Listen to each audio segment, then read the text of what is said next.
And we're live. Welcome everybody here to the Lakers Lounge. I'm Anthony Irwin, joined on this fine, my time. It is Wednesday. It is Wednesday morning my time. It is Tuesday night Harrison's time. Harrison, are you just going to spend the whole podcast just running victory lap after victory lap? Like, did you limber up? Are you warm? I don't want you to get hurt here. No, I stretched. I actually did a workout during the game, so I was on the exercise bike. I was getting ready to go, keeping the cardio up. I learned from Russ last year that you can get your body warm, despite sitting down sometimes and not being playing basketball. And I was able to sort of get ready to go. And yeah, it definitely is still Tuesday as we are recording this live recording, because I am still basking in the glory for 2 more hours of an in-season tournament day. That I still have 2 hours left of in-season tournament goodness. There's no more games going on, but it's just these days just feel a little extra special. And I just want to thank our chairman, Adam Silver, for that.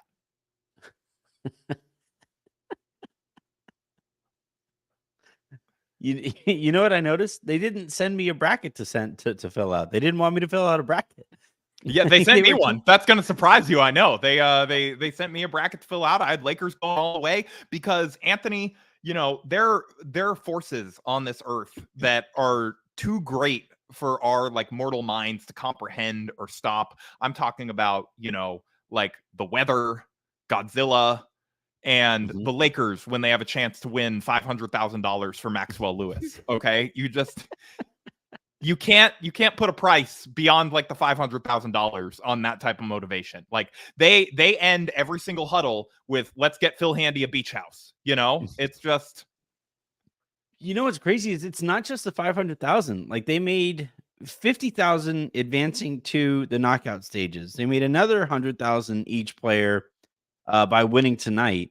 If they win in the semifinals, they pay their player podcast co-host salary for the year just off of these 2 games alone. that would be a smart use of their money. It's just to launch a podcast and your salary, if you sit next to that Laker for that season, your salary is already paid off of the win that the Lakers had tonight as they beat the Phoenix Suns 106-103. In an interesting game. I think I would call it an interesting one. It was certainly entertaining. It wasn't as pretty as these two teams can play basketball. There's a lot of foul trouble throughout. The Lakers shot really poorly. Anthony Davis just forgot how to make layups down the stretch of the game. That was kind of a strange experience. One, yeah. Also missed a free throw late. Was spectacular defensively. I thought the Lakers defensively, I know Darvin Ham is probably gonna be pulled kicking and screaming into this identity, into this reality. But the Lakers, I think, have found their identity, right? They are a team when they are operating at their absolute best that just can absolutely shut your water off. You can have Max out there. You can have Cam out there. You can have Vanderbilt out there. Obviously, LeBron and AD, when they are focused and engaged defensively, especially LeBron. If LeBron is engaged defensively, that was when the Lakers looked their most overwhelming here, was when you had a couple good role players out there defensively. AD is still AD. And if LeBron was out there closing out hard, you just were not, the Suns just could not score in those stretches. And, I kind of wanted to start here. How pissed do you think Frank Vogel was watching this roster? Probably not. Yeah, probably pretty pissed. I tweeted this during the game that, the years were being taken off his life by how much this Lakers team was killing his team in the paint. Any Lakers fan who has been listening to the show or following the team for any length of time, was well aware of sort of Vogel's predilections in terms of what he wants defensively and what he wants his team to be. And, as our friend Aaron would say, Yusuf Nurkic is not it. He just he's just a foul machine, although got pretty smart once he picked up his 5th, where he was just mugging guys and he knew that the officials were not going to foul him out. And so maybe, he was just sort of he was ahead of the curve there. He's if I just pick up 5 really quick, I get 8 minutes where I can do whatever I want. And But the Suns just like, I thought the Lakers were bad at rebounding on defense until I watched the Suns tonight. They made the early season Lakers look like, like Charles Barkley in his prime, basically, just like ripping down rebound. It's just like nobody was going to the ball. It was kind of shocking how much easily the Lakers were getting whatever they wanted in the paint. And then in the second half, that cooled off a little bit when, as you mentioned, AD forgot how to make a layup, but they were still getting second chance after second chance. Apparently nobody got the scouting report that Jared Vanderbilt doesn't shoot or do anything on the perimeter. So you should probably keep a body on him because he is going to crash. Yeah. He got like 4 or 5 offensive rebounds in the first half. I thought he gave them some great energy on both ends. Him and Cam's arms were just everywhere on defense. And yeah, it just, you mentioned that this is not as pretty of basketball as both of these teams are capable of playing. And I think that that's true, but doesn't that sort of, lend it a little bit to the idea that this was a more meaningful game? This was a little closer to a postseason atmosphere where teams, like, what we love about playoff basketball is not that teams are flawless scoring machines. It's that, nerves get a little tight. Guys are getting into each other's jerseys. It's a little grimy. It's a little, it's a little more physical. I thought this really did resemble postseason basketball. Yeah, we'll talk more about the in-season tournament over the course of this thing.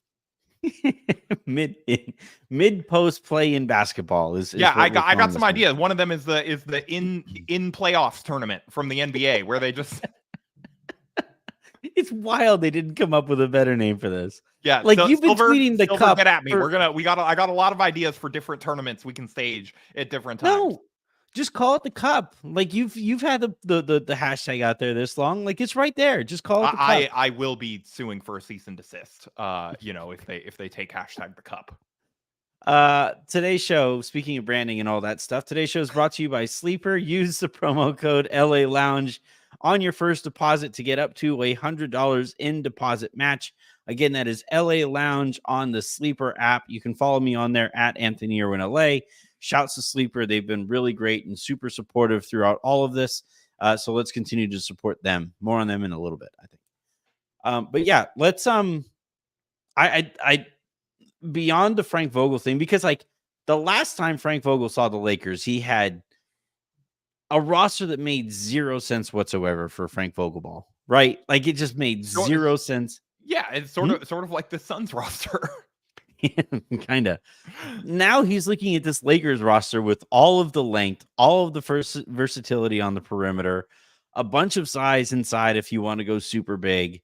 You obviously still have LeBron and AD who had success playing for Frank Vogel as well.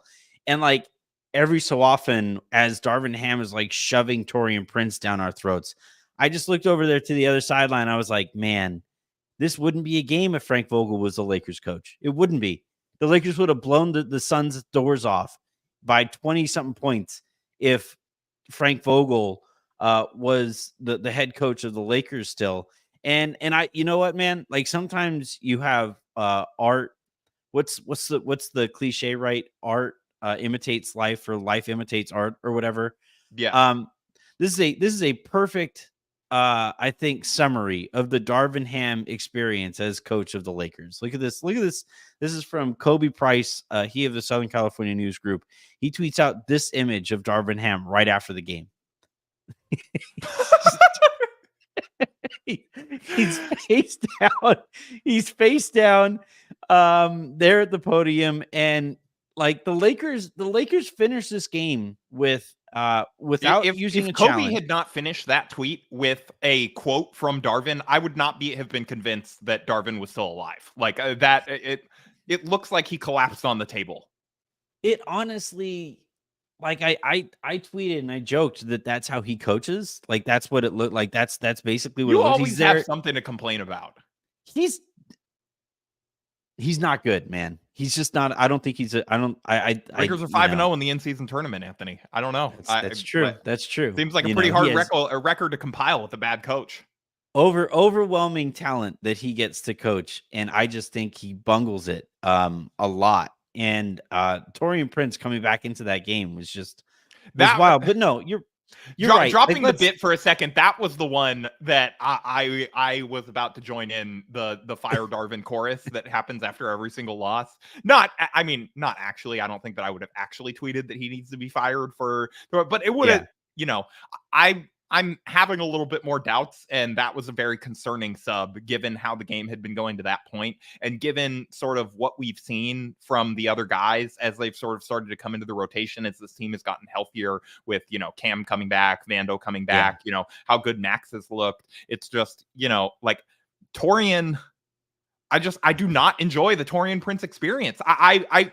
It's rare that there is this big of a separation between what a coaching staff thinks of a player and what I think of a player. Like, this does not happen all that often. I feel like I'm usually not the coaching rotations guy, whatever. But the stat that Tim gave on yesterday, I believe yesterday's pod, about like the matchup difficulty that they send at Torian Prince, like that just sort of confirms it's like, he's not that good on defense. Why is he your primary option down the stretch on Kevin Durant? Like, even he's got to be confused. KD. Like, I think, like, Kevin Durant likes respecting him that much as a spacer. Like, it doesn't feel like it. No, he doesn't. No, why would they respect him as a spacer? He doesn't shoot well. He went 0 for 2 from 3-point range in this one. Like, I was gonna say, I don't feel like not that guys are locked into Vando or whatever. Like, they're obviously playing way more off of him, but I don't feel like you're getting that much more space from having Prince out there. No, Prince finishes this one in 27 minutes. He scored 5 points. He grabbed 3 rebounds. Did have 3 steals, 3 turnovers, though. So he was like stealing the ball and handing it back because he's a nice guy. I just assume Devin Booker passed those directly to him. I don't. That's really what it takes for him to get a loose ball. Like, it has to be a Mozgov situation. It has to hit him in the face. And then he's like, oh, I guess I'll catch it. Of everybody who played in this one, on either team, he had the second worst plus minus. He was on the winning team, Harrison. And so is the losing one on the Suns? Huh? Yeah. Like, the worst one was on the Suns. I'm trying to guess who that would be. It was Eubanks. You wouldn't get to it because you wouldn't care to name Eubanks. Yeah. What do you mean? It was Drew Eubanks, the tampering god. He the Suns got docked one of their 2 second-round picks remaining for tampering with Drew Eubanks. Yeah. Of course I know Drew Eubanks. Eubanks finished a minus 16, so that tampering was certainly worth it. And then Torian Prince was a minus 12 in this one. And I just, so while we were doing the All Access Lakers thing, Shub, one of the guys on there, was asking, like, what's the basketball explanation? What are you hoping to get from Torian Prince if you are playing him in that spot? And the only explanation, right, is shooting. And he shot 2 threes. Like, it's not even that he didn't make any of them, but he's not even getting them up. So I don't really know what he's really providing there, especially when, like you mentioned, the Lakers had Cam Reddish back in this one. They had Jared Vanderbilt. They had Rui Hachimura, who played 21 minutes. Vanderbilt clearly on a minutes restriction, it looks like. There was one point where he was grimacing a little bit and sort of went. So, like, I think that, that's probably a well-intentioned minutes restriction. I would imagine that pain is not just completely gone based on his body language. And then, Max Christie plays 8 minutes. 8 minutes. Like, that's just, he to me is the guy that, like, it should be the starting shooting guard. If it isn't going to be Cam. So I don't really understand the Torian Prince infatuation, and it feels very similar to, the Avery Bradley thing. And who are the other players that, like, I think Avery Bradley is Jordan. That's a good Avery Bradley really is the archetype of it, though. Like, with Frank, like, it is sort of the most similar to this. Although, like, I hate to say it, but that's almost disrespectful to Avery Bradley. Like, the Lakers were the 1 seed when he played. Like, he brought something to them. He wasn't, as good as their other guard options or whatever, but he wasn't as sort of actively detrimental as I feel like Prince is more often than not. Like, I think my theory on this is not an argument for that Darvin should continue to do this. My theory on why he is sticking with him is to sort of, do the thing. This is something that he has been lauded for, his ability to keep everyone engaged. And so he is showing Torian Prince, a guy that he goes back years and years, all the way back to the Hawks with, I believe. But hey, I have faith in you. And when he put him back in, it felt to me a little bit like no, I know you've been bad. I still believe in you. Go out there. You're going to bring us home. And it's just like, And even Torian is like, I'm not, coach. Please, Like, please I'm don't not put me on him. Kevin Durant. Like, all right, Torian, you're going back in the game. Fine. Like, why? Well, at least I'm not guarding. You're on Kevin Durant. What?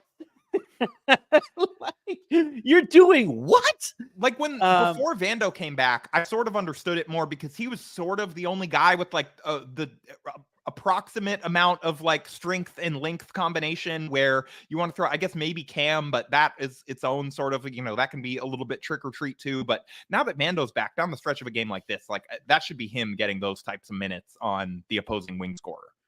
And I think eventually that will be the case. I do really think that, like, you combine, I think, a minutes restriction and him potentially tweaking it at one point in the game. Because I also saw that. I thought it was a clear push off on the play.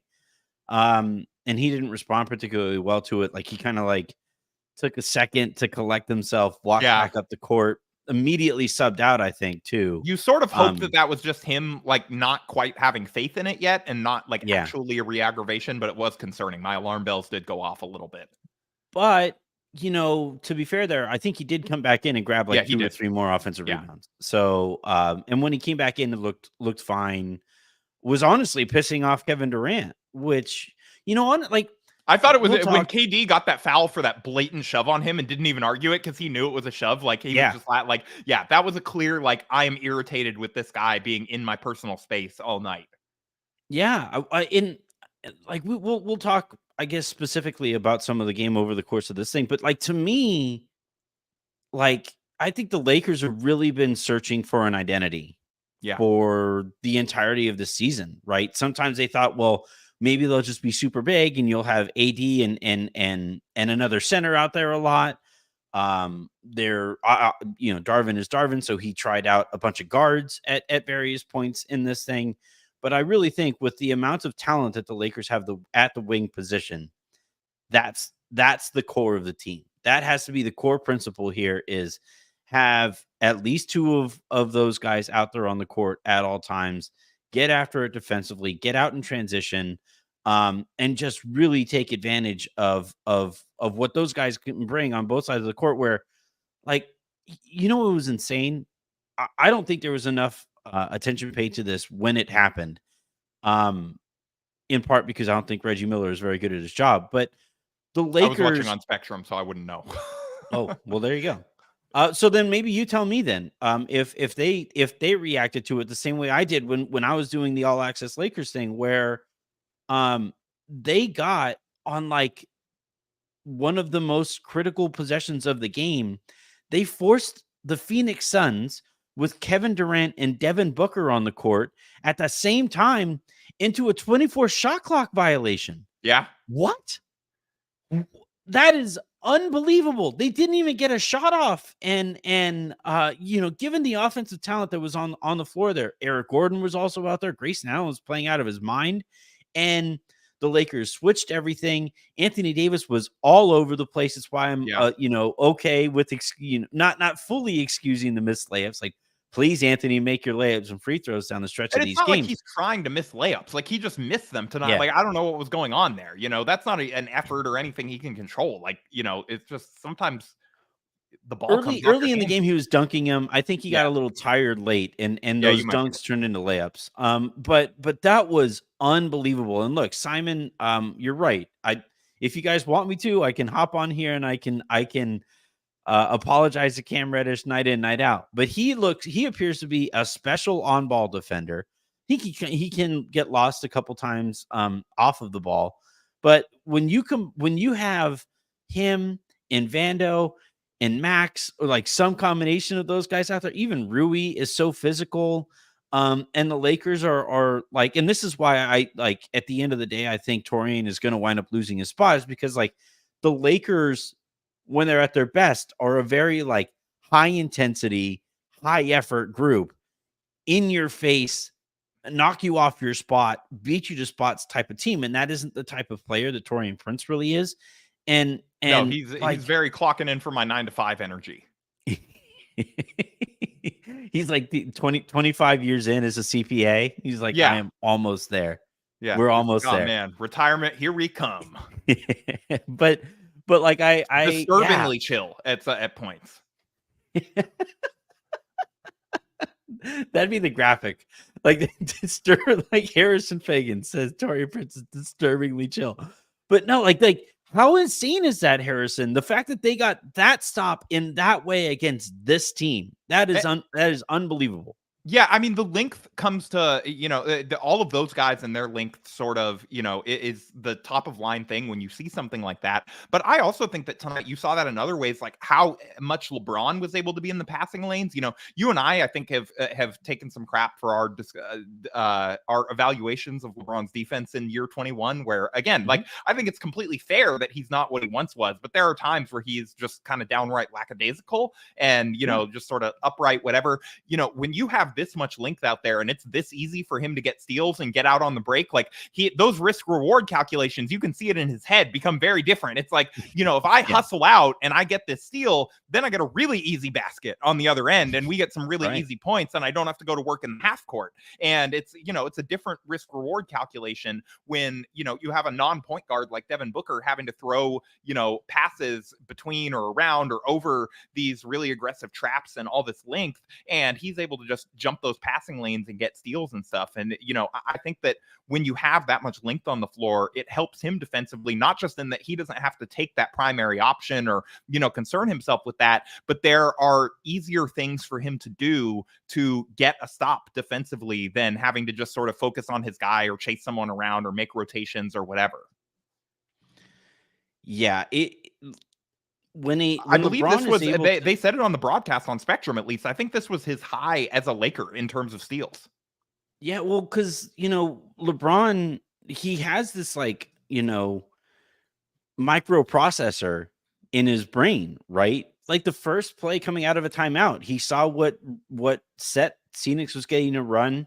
He saw his guy release to the back corner, and he wasn't guarding somebody who you need to pay attention to in that opposite corner. And he ditched his guy, stepped into the passing lane and got a layup, stealing the ball from Devin Booker. Booker fouled him on the other end, right? And we all kind of freaked out a little bit because LeBron fell in like the second row. Yeah. But yeah, like when essentially like what he is allowed to become is like, so I remember when the discussion began about the type of defender that Allen Iverson was. And for a long time, Allen Iverson was considered at least a pretty good to good defender because he had so many steals. Yeah. And then eventually, as the conversation about defense got a little bit more intelligent, people started realizing, well, for all of those times that he was going for those steals, he wasn't getting them every time. And at what kind of risk is he putting the defense at every time he doesn't go for one of those suicide steals and get it? And, when you have that amount of length and when you have that much like solid defense, right? Where Cam is so good at mirroring somebody when they're on the ball and getting through screens and all that stuff. Same goes for Max. Obviously, Anthony Davis is a superstar, like one of the best defensive players I've ever seen. And when you have like that much predictable defense on the floor, that means LeBron can effectively basically say like, okay, I know he's going to be there. I know he's going to be over there. I know AD is going to be over there. Therefore, this is where they're going to have to make the pass if they're going to, like, this is what Caruso is so great at, right? Is understanding like which pass needs to be completed. Yeah, that free safety role. Yeah. Yeah, in order for like the offense to run at the optimal level. And LeBron is such a genius that he's going to understand which pass needs to be completed. And he just puts himself smack dab in that passing lane, knowing that, yeah, they got that guy over there. Yeah. Or I'm guarding, like, because of the other presences out there, I'm guarding a Eubanks, right? And I can, let Eubanks kind of like roam around over there and I can gum up their offense over here. And yeah, he's like the NBA's tampering police. He's like, you Drew Eubanks, we'll get to that eventually. Okay. That's not first line item of stopping it, but if it does get over to him, we will get to that, Exactly. Exactly. And like what that basically means is you turn LeBron into, I would say like when LeBron has to play straight up defense and isn't engaged right, I think he becomes a mediocre to maybe slightly below average defender for like the first few quarters of a game, Yeah. right? Where he isn't fully engaged. But if he's allowed, if you have the personnel out there to turn that defender into actually kind of an offense wrecker because of like how he knows where to stand positionally, then I don't know how you score on that. And Yeah. that's basically what we saw from Phoenix when the Lakers would go on their runs where they just didn't know where the shots were going to come from. And sometimes because you have Kevin Durant, because you have Devin Booker, and they're just that special a shot maker, you're effective anyway. But for a lot of the game, Yeah, all due respect Phoenix to looked Cam and Vando, they're not going to be able to stop Devin Booker and Kevin no, Durant all night. They did a great job. no. They did a great job forcing the ball out of those guys' hands. But yeah, they are going to get their buckets regardless. And like that's what basically kept Phoenix in the game, that and Darvin Ham. But like I thought that but I thought that you know, with this kind of, and I'm really kind of curious what the rotation is going to start to look like moving forward, because like to this point the Lakers offense has really struggled, but if your defense is that kind of impressive and it allows you to get out and transition, that's going to make you better offensively in general.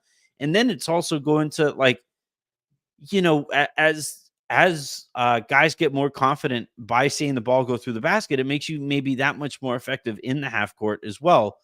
Um, but yeah, this was a fascinating game. The other thing that I wanted to talk to you about coming out of this The one greatness of the is in-season tournament. we'll get to that, I promise. The the other thing that I wanted to talk to you about is D'Angelo Russell in this one.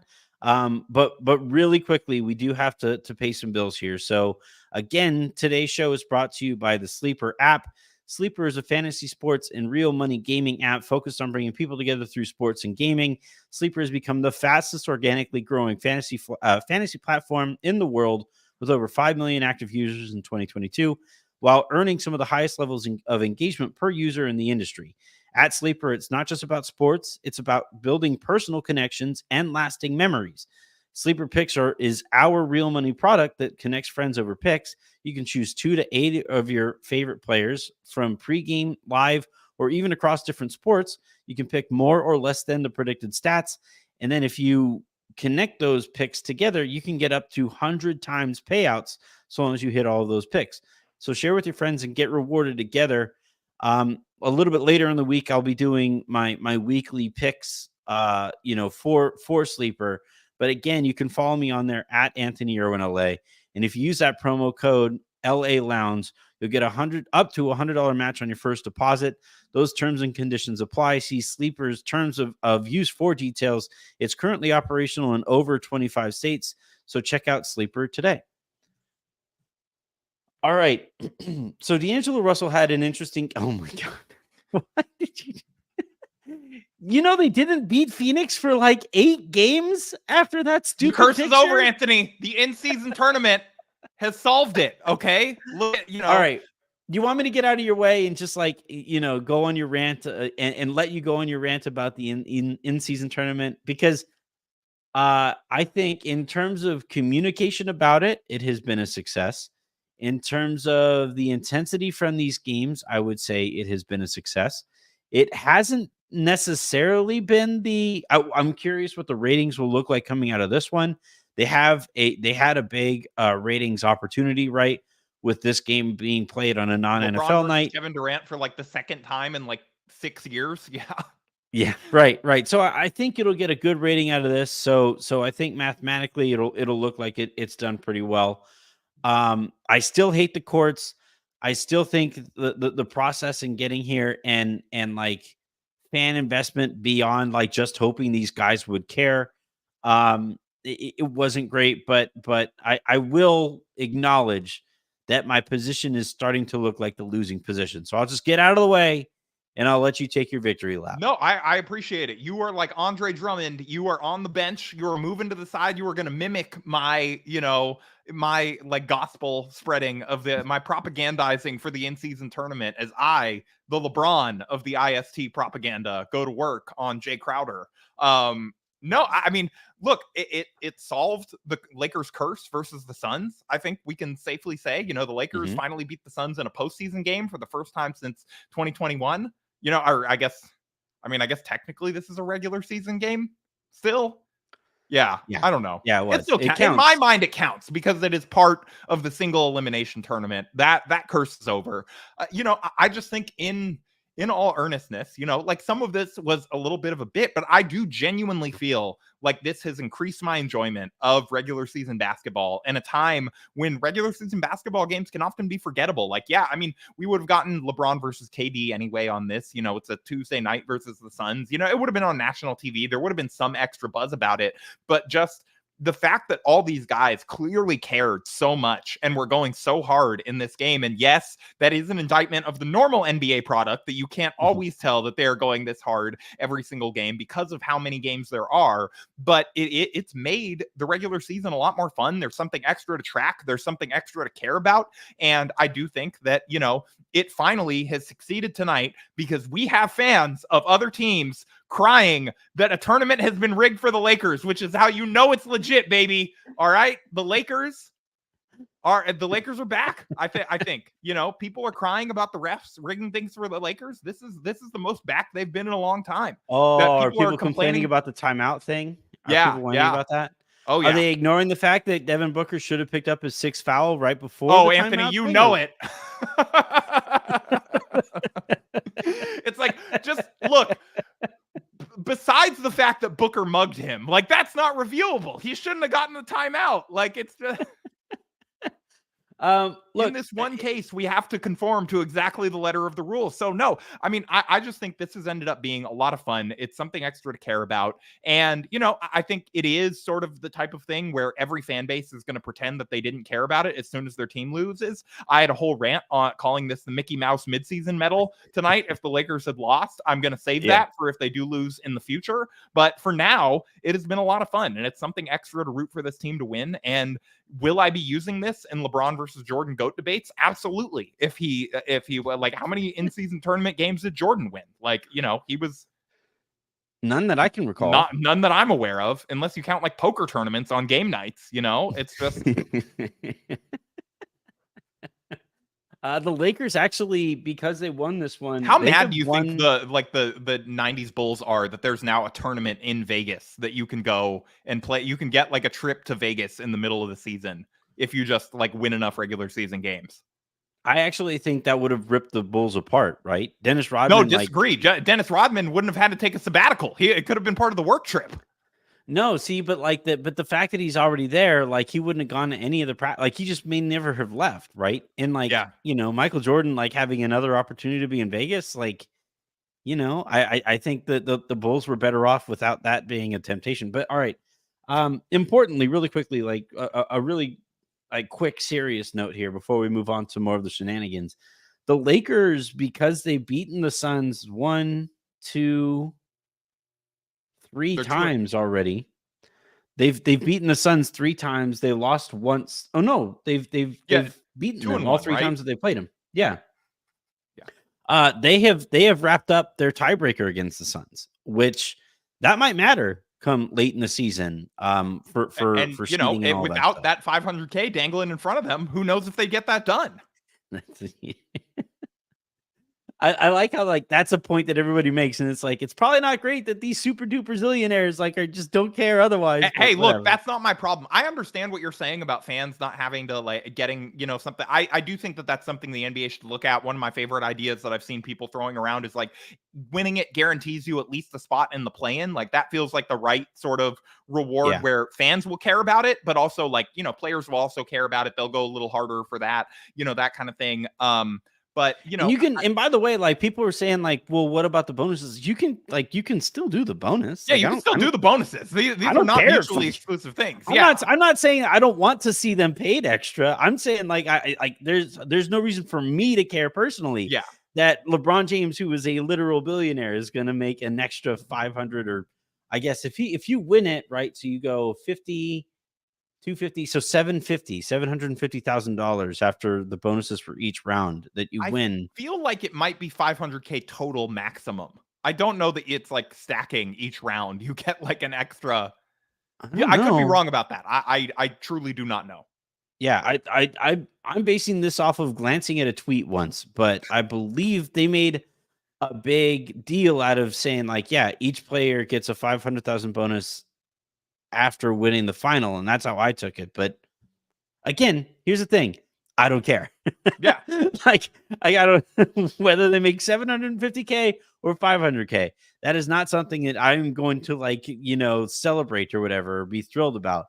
What I will celebrate though is the fact that the Celtics lost a pseudo playoff game. We got to enjoy that collectively. That is great. So for that, I am thankful for the in-season tournament. And if the Lakers win this thing, and that separates them at that point I'm saying from that's the banner Boston 18. To Celtics. me, that's banner 18. I don't know. It is a banner that the Yeah. NBA will surely force the winning team to hang, even if they don't want to.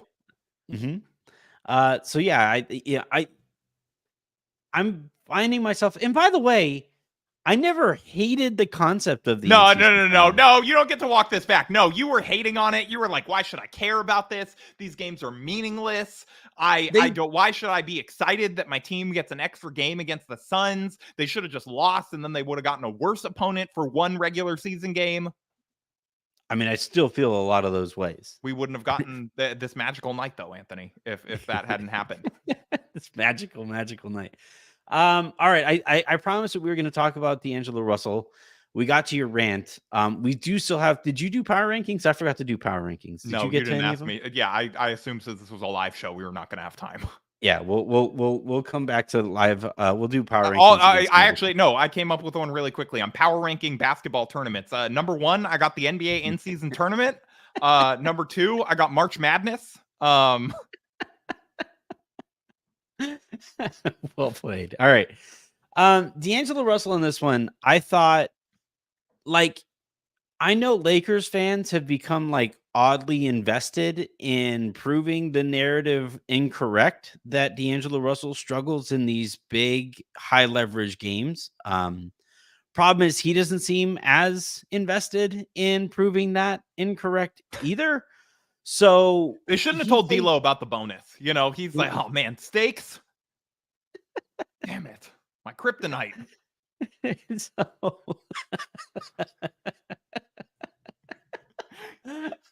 initially I was like, man, steak sounds good, but now I get the joke that you were making. That is shit. This game kind of matters. So D'Angelo Russell plays in this one 24 minutes, 3 of 11 from the field, 2 of 6 from 3-point range, 8 points, 1 board, 5 assists, no turnovers, which is fine, but he was a -7 in the game. And I just thought like never really looked like he belonged in this game. And I really think that I know that we are now 9 days away by the time you guys are listening to this from more guys being eligible to be traded.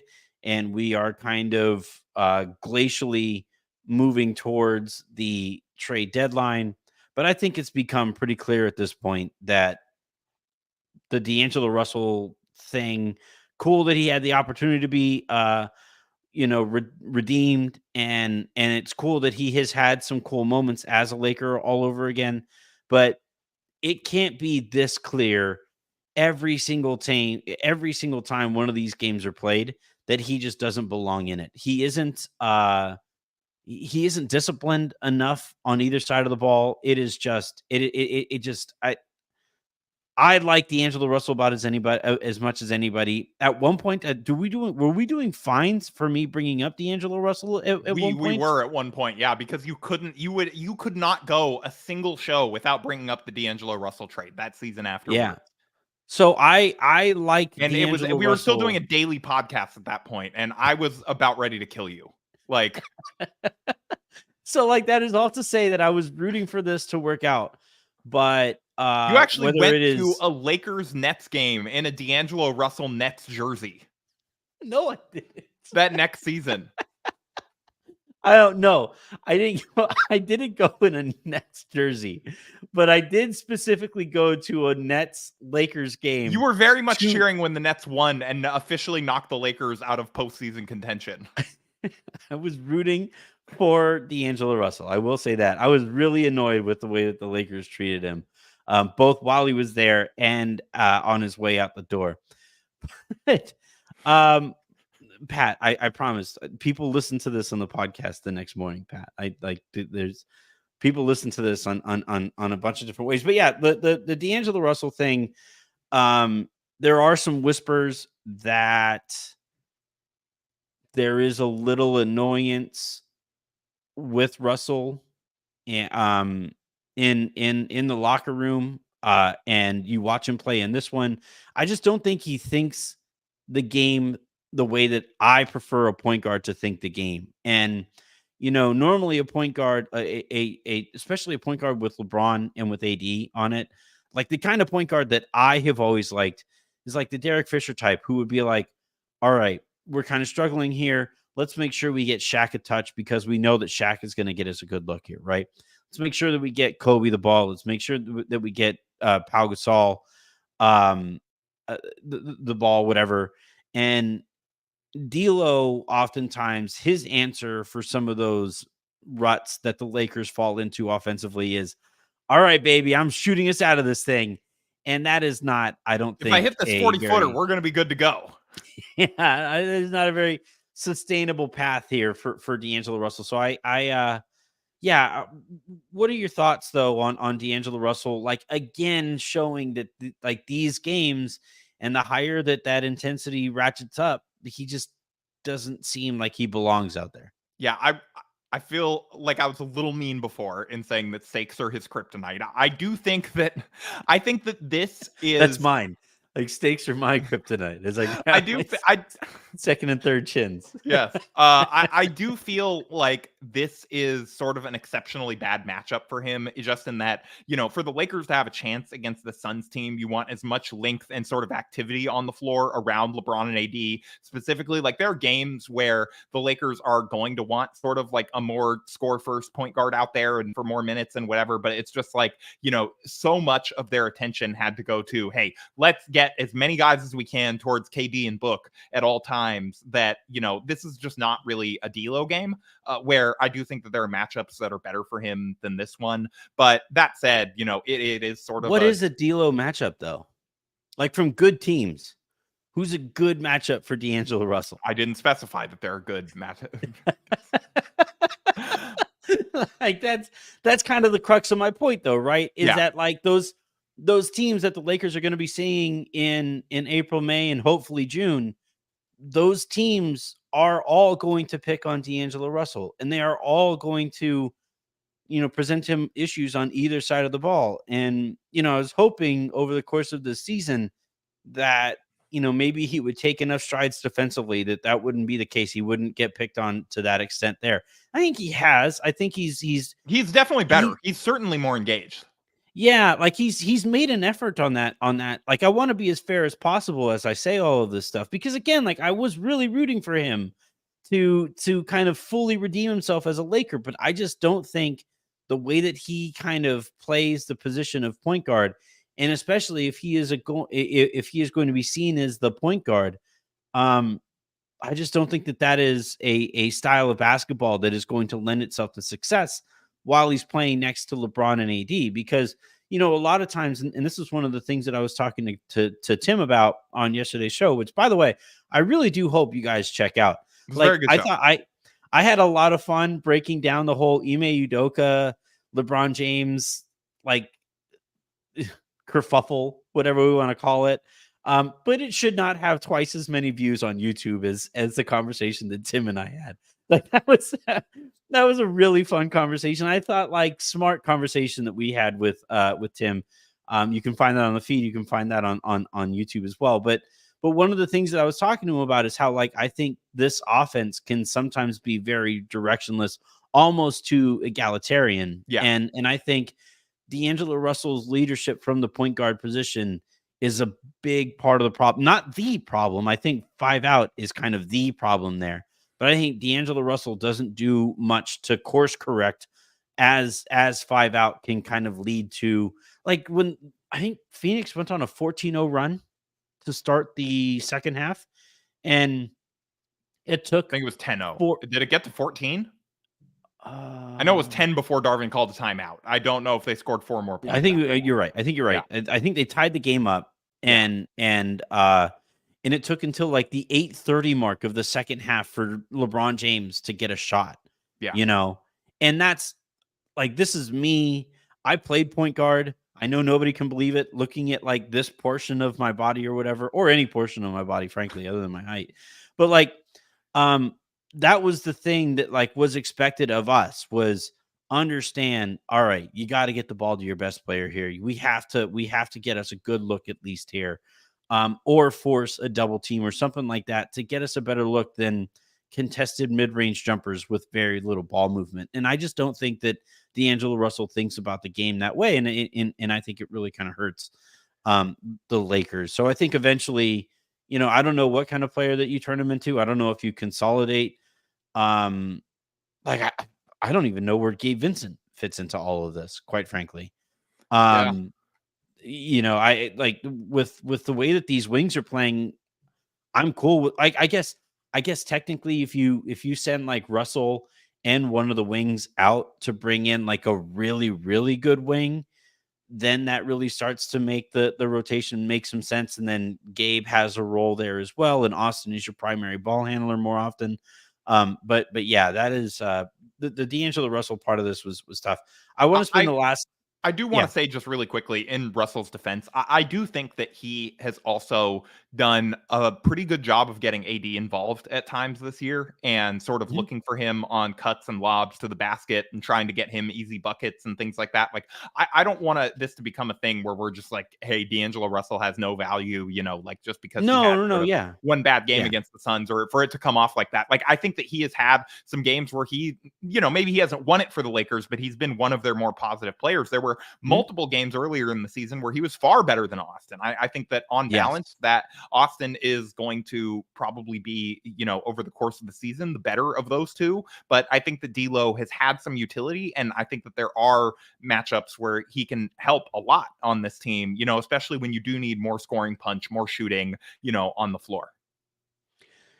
Can we talk really quickly here about how insane it is that LeBron in year 21, age 39, drops a 31 point, 11 assist, 8 rebound effort on 12 of 25 from the field, 2 of 4 from three-point range, 5 of 6 from the free throw line. By the way, 6 free throws given how often he was driving to the basket, offensive. Well, he only got 6 because it was rigged for the Lakers. Yeah, right, He yeah. would have had 0 if the game was fair. See, the Lakers shot 25 free throws in this one, and the Suns shot 21. So that screams rigged to me. He finishes a game high, tied for game high, plus 12 in this one. Nurkic was a plus 12, but I think that's because Eubanks sucks so bad. Um, yeah, I think like Nurkic I was also in know, there for some of those runs, the positive ones as well. So that probably yeah. balanced out. Yeah. Mhm. Yeah, I thought honestly, I thought the game kind of swung when Ham had LeBron and AD sit when the Lakers Yeah. were up That like was 14 or 15. not great. He was like, anyway, but like, I'm not going to say what is on my mind right He now about treated it a Darvin little Ham. too much like a regular season game. Like this is hashtag the cup. Have some respect. Okay. I just, I think with Darvin, he has too much faith in his guys, and like at some point, the game tells you what you need to know about guys and what you need to know about combinations. We should know at this point. There's like almost 200 minutes of data now with D'Angelo Russell, Austin Reeves, and Torian Prince, where we know those guys aren't on the court at the same time. They Yeah. cannot be. And yet he still keeps going to those combinations. And part of that is what makes him a good coach, right? Is that unending belief means that those guys believe in themselves too, and they are now ready to come through or whatever. But I think schematically and just in terms of like basketball instincts, Darvin leaves a lot to be desired. But now I want to talk about LeBron though, because like it's so easy to take this kind of game for granted, right? Yeah. We've seen it for so long with LeBron, and he's been doing such spectacular things for I am 37. So for more than half of my life, LeBron James has been dominating the world of basketball. And it is like incredible at this stage of his career that essentially he ended this game. It was possession after possession after possession after possession in the fourth period where he made the right call whenever it needed to be made. He finished at the rim whenever he needed to finish. He was unbelievable. And I don't know like what are the ways to say it other than like don't take this dude for granted. But and I think that's really lazy analysis, but like this what he's doing is just we'll never see it again. I don't think we're Yeah, ever it's going to just see anything like this. it's completely bizarre, and yeah, I've lost the words to kind of summarize the hyperbole and how just ridiculous it is. It's just yeah. I mean, I was 12 when he came into the league, like, and I'm 32 now, and he's been good the whole time. It's crazy. Right. Not good, great. Yeah, He's been like the best basketball player in the world for half of my life. yeah, That is obscene. Raj and I were going back and forth at halftime today, and Raj, because he always asks on Twitter about NBA comps, right? And apparently, anytime he asks for an NBA comp, um, somebody will reply LeBron about just about any athlete. And really, like when we talk about actual NBA comps, the only person I think, or the only people in sports that you can actually make that case for are Tom Brady because of the longevity and the greatness and all of that stuff in football. And frankly, Shohei Ohtani right now because of how unique a presence he is in the sport, right? Um, Outside of that, if you're throwing LeBron's name in there for just about anybody else, you are doing LeBron a disservice. Period. I know that I know that it always jumps to the stupid LeBron and Michael conversation or whatever, and I think that's really led to a whole bunch of people taking LeBron for granted. And I yeah. think that's really too bad. Um, because what we have watched, the career that we have watched this dude put together is just so effing spectacular. Kevin Durant is younger than him and was moving noticeably worse than LeBron was at the end of that game, you know, and it's just time after time after time after time. You keep wondering when will the Lakers not need to be carried by LeBron, or when might LeBron not be able to carry the Lakers in a game like this? And that moment hasn't come. And somehow, like, I don't know how. There is no explanation. It flies in the face of every scientific loss or law that exists. What LeBron is doing right now is just so incredible.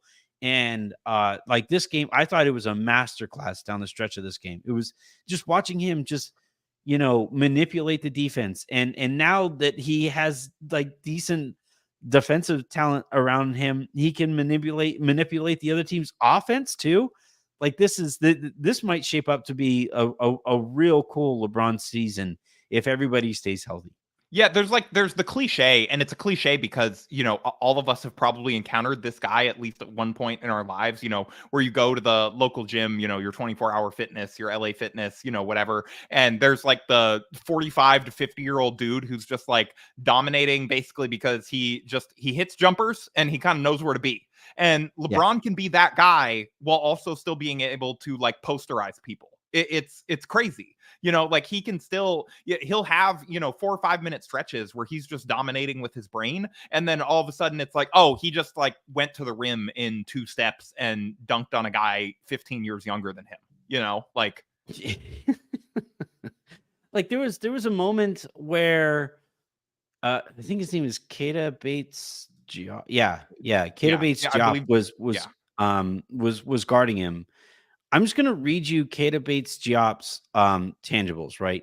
He is 6'8", 229 pounds. He's a good athlete. He has been pretty good, I believe, for the Suns this year. LeBron saw him on a rotation and put him in the basket. Like just backed him down and just put him in the basket. And that is a giant human being for all of us. And like, look, LeBron is a giant human being too. But the fact that LeBron being that giant a human being and having this much sustainability to his career is a modern marvel. We've just never Like, seen someone as big as him who just moves as fluidly as he does, who's like sort of as for this coordinated long. as he is, you know, who just like looks as normal as he does, like in the way that they move. Like he doesn't, you know, we've all seen a million big players that just like, you know, there's like a lumber, there's like, you know, just kind of a weird lankiness to them or whatever. Like he doesn't look like he was stretched out, you know, in any way. He just is like a normal guy who was supersized. Yeah. I remember I will never ever forget uh when LeBron was a senior in high school. His high school like went on this like high school tour, right? Yeah. And his high school played against Mater Dei High School, which like you grew up in Southern California. You know, Mater Dei is Powerhouse. a basketball, probably sports powerhouse, but especially a basketball powerhouse, especially when I was growing up.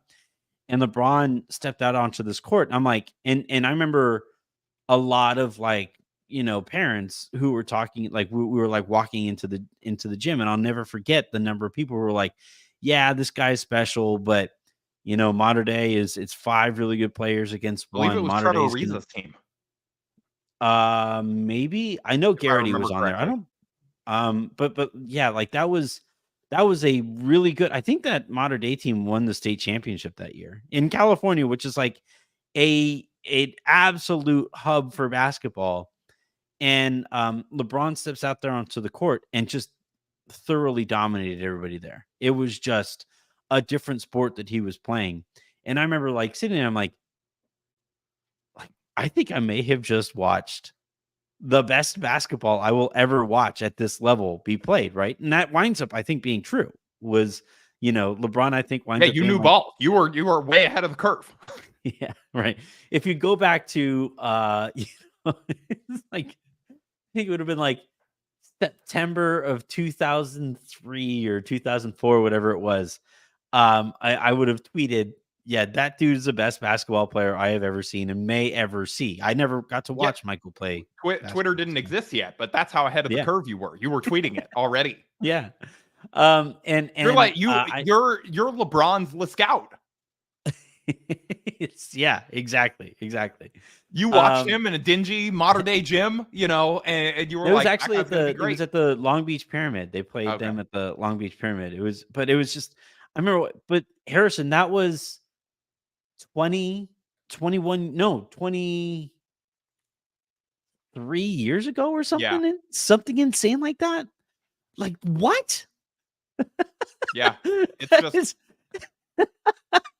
the fact that he is still doing this at this age is just unbelievable. And no, yeah, I Carlo, think you're you're right. exactly right. We may never see it again. You know, it's just someone being this good for this long. At anything, Yeah. Harrison. Like it like the only Oh, person who I comes actually close no. I don't think that's true. I believe in your ability to generate outrage on a daily basis at a LeBron-esque level, um, for just I as don't long know, as he's been man. playing. My voice is not what it used to be. I've been struggling with my voice for the entirety of the year. Like I find myself feeling more and more washed on a nightly basis. And on that note, that is going to do it here for this episode of the Lakers Lounge. Thank you everybody for tuning in. Thank you, Harrison, for pushing through this late night episode for you. When was the last time you and I did a post game show? You were doing editorial stuff for Silver Screen. Probably the Grizzlies series. Yeah. And then So before that, I think it had been a long time. But yeah, yeah. not very often anymore. I was telling you before we went on air, I'm not built for this anymore. I usually just like watch the game and go to bed after now. Man, that'd be nice. I still have editing and stuff to do. So on that note, thank you again, though, everybody, for tuning in. This has been an absolute blast. The Lakers again beat the Phoenix Suns 106-103 and secure their bid to Las Vegas, which hilarious note that JD, friend of the show, JD was mentioning to me that Reggie Miller kept saying that whoever wins this gets a free trip to Vegas. I'm like, I think these guys can afford a trip to Vegas. That is way better than any of us will ever enjoy. Hey, I mean, a free trip on the Lakers' dime to Vegas, though. I mean, that sounds a little better than paying for it, no matter how rich you are. I feel like the Lakers probably tell them like, hey, we not do like the Mandalay Bay? Nah, buffet? hold Can we on. do, You like- and I have been to the Lakers hotel. It's pretty nice. It is. Because that's We're not not going covered to in say luxury where they taxes. say. We're not going to say where they stay on the air. No, but that's how you lose any credential in that's any how we relationship. never get invited back. But I do remember like sitting in that bathroom though, like each stall had a window. yeah. I had never seen before. That was unbelievable. Anyway, again, the Lakers beat the Phoenix Suns 106-103 and secure a spot in the semifinal to play against the New Orleans Pelicans, which is almost kind of fitting, right? Like we finally get that matchup that kind of sort of matters. So yeah, we finally get a postseason matchup, or I guess in-season, postseason matchup between the Lakers and Pelicans all these years after the AD trade. Yep. I think that game is what, like Thursday? Yeah, it's Thursday. Whoever wins won the AD trade. I think that's what has been decided. It's the AD trade bowl. Got to retire all the takes after this one. Yeah, because like the next scheduled regular season game is against the Mavericks on the 12th. So they probably they cleared out the schedules for these few games. No, if they would have lost today, they were playing on Friday against the Kings, because the Kings. So an extra day of rest against a worse opponent? Yeah.